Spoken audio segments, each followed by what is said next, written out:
আমাদের প্রথম জানতে হবে যে কারক এবং বিভক্তির ক্ষেত্রে কারকটা কি এবং কেন। কারক শব্দটিকে যদি বিশ্লেষণ করা হয় তাহলে দেখা যাবে যে কারক হলো ক্রি ধাতু নক প্রত্যয়। ক্রি ধাতু নক প্রত্যয়ান্ত শব্দ করে হয়েছে কারক।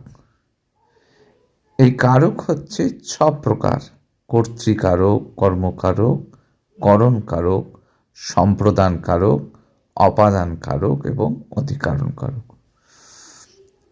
এইবার আমরা দেখছি যে প্রথমায় কোন বিভক্তি হয়। যেমন শূন্য, অ, আ, দ্বিতীয়ায় কে রে, এ রে। দ্বিতীয়ার ক্ষেত্রে এই বিভক্তিগুলো ব্যবহৃত হয়। তৃতীয়ার ক্ষেত্রে দ্বারা, দিয়া, কর্তৃক এই সমস্তগুলি ব্যবহৃত হয়। চতুর্থী বিভক্তির ক্ষেত্রে কে, রে, এ রে এই ধরনের বিভক্তির ব্যবহার হয়। পঞ্চমীর ক্ষেত্রে কোনগুলো? হইতে বা হতে, থেকে, চেয়ে এই ধরনের।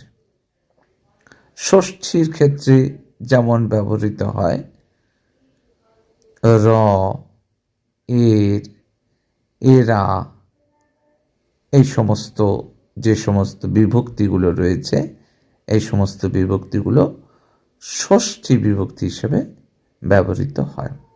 সপ্তমী বিভক্তির ক্ষেত্রে চেনা যায় কোনগুলো দেখে?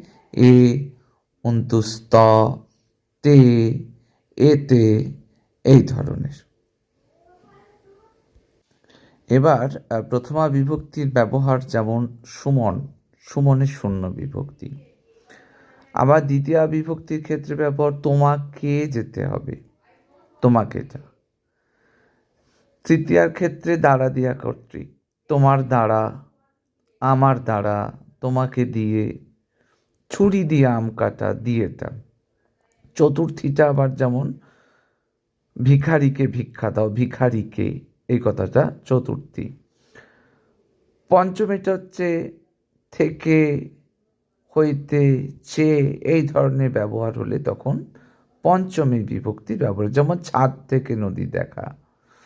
ষষ্ঠী ক্ষেত্রে তোমার, আমার এইগুলো। সপ্তমীতে তিনি বাড়িতে নেই,